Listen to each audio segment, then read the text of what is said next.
మానసికంగా ఎవరితో చెప్పలేక బాధపడుతూ ఉన్నారు. ఇవన్నీ కూడా నష్టాలున్నాయి. అంటే ఏం చేయాలి? వీటన్నిటి నుంచి మనం కాపాడుకోవాలి అంటే, ఈ సోషల్ మీడియాకి అండర్ 16 కానీ, అండర్ 18 ఇయర్స్ పిల్లల్ని దూరంగా ఉంచితే బెస్ట్. ఈళ్ళకు కొన్ని రెస్ట్రిక్షన్స్‌తో కొన్ని యాక్సెస్ ఉండే విధంగా చేస్తే, వాళ్ళ ఎడ్యుకేషన్‌కి రిలేటెడ్‌గా ఉండేటటువంటివి వాళ్ళు తీసుకోవడానికి, నేర్చుకోవడానికి ఉపయోగపడుతుంది. మరి ఉపయోగాలు లేవా? ఉపయోగాలు ఉన్నాయి. కానీ ఇప్పుడు ఏఐ సమ్మిట్ ఉంది కదా! Impact summit. దాంట్లో కూడా దీని గురించి అంటే అండర్ 16, 18 పిల్లలు సోషల్ మీడియా ప్రభావం వల్ల ఎంత స్ట్రగుల్ అయితూ ఉన్నారనేది అక్కడ చర్చ జరగడం జరిగింది. అంటే ఇక్కడ సోషల్ మీడియాలో ఏదైనా ఒక ఇన్ఫర్మేషన్ కావాలి అంటే అది ఇమ్మీడియేట్‌గా మనం తెలుసుకోవచ్చు. సొసైటీతో ఇంటరాక్ట్ అవ్వడానికి తొందరగా ఉపయోగపడుతుంది. మనకేదైనా ఒక మెటీరియల్ కావాలి, ఒక ఇన్ఫర్మేషన్ ఏదన్నా పాస్ చేయాలి. అంటే ఇన్ఫర్మేషన్ అంటే మన దగ్గర ఉండేది కాదు. మన ఒపీనియన్స్‌ని షేర్ చేసుకోవడానికి బెస్ట్ ప్లాట్‌ఫార్మ్. ఇవన్నీ గూడా ఉన్నాయి. కానీ అరచేతిలోకి ప్రపంచమే వచ్చేసింది, అద్భుతమే వచ్చేసింది అని చెప్తూ ఉన్నాం గదా!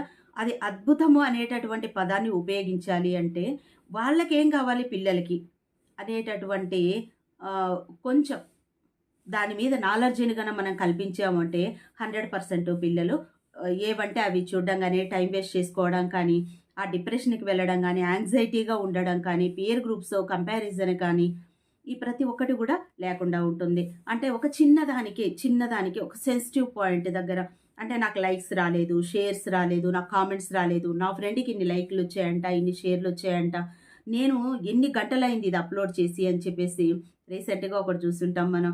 ఒక 20 ఇయర్స్ పాప అప్‌లోడ్ చేసిన తర్వాత లైక్‌లు, కామెంట్ రాలేదని సూసైడ్ చేసుకునిందంట. అంటే ఇంత చిన్నదానికి కూడా వాళ్ళు పక్కన వాళ్ళతో కంపారిజన్ చేసుకోవడం. అంటే ఎవరో ఎక్కడికో వెళ్లారు, ఎక్కడో టూర్ వెళ్లారు, ఎక్కడో సినిమాకెళ్తూ ఉన్నారు, ఏదో తింటూ ఉన్నారు, ఎక్కడో తిరుగుతూ ఉన్నారు.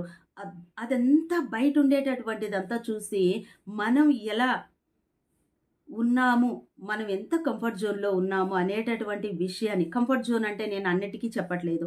అంటే బయట తిరిగితేనే హ్యాపీగా ఉంటారు, బయట వెళ్తేనే హ్యాపీగా ఉంటారు, బయట ఆహ్, షేర్లు, లైక్‌లొస్తేనే వాళ్ళు ఏదో అయిపోయారు అనేది కాదు. మనం ఏదైతే చేస్తూ ఉన్నామో, మనము ఎందుకు చేస్తూ ఉన్నాము, మనం చేసేటటువంటి వర్క్ మన లైఫ్‌కి ఎలా ఉపయోగపడుతుంది అనే ప్రతి విషయాన్ని పిల్లలకి చెప్పగలిగాము అంటే 100% వాళ్ళు ఇంకా ఒకటి పిల్లలకి ఇప్పుడు మొబైల్ ఇస్తూ ఉన్నాం కదా! కొద్దిమంది ఏమని చెప్తూ ఉన్నారంటే, "లేదు మేడం మా పాపకు స్టోరీస్ వినమని మొబైల్ ఇస్తూ ఉన్నాను." స్టోరీస్ ఎక్కడ వాళ్ళు వినరు. ఎందుకు అంటే మనం చెప్తేనే వాళ్ళు పక్కన పడుకొని వినడము చాలా రేర్. ఇంక వాళ్ళ చేతుల్లో మొబైల్ పెడితే, అది మన మొబైల్స్ పెడితే పైనొచ్చే నోటిఫికేషన్స్ అన్నీ చెక్ చేయడానికే సరిపోతుంది వాళ్ళకి టైము. వాళ్ళు ఫేస్‌బుక్‌లోకి వెళ్తారు ఒక నోటిఫికేషన్ చూసి.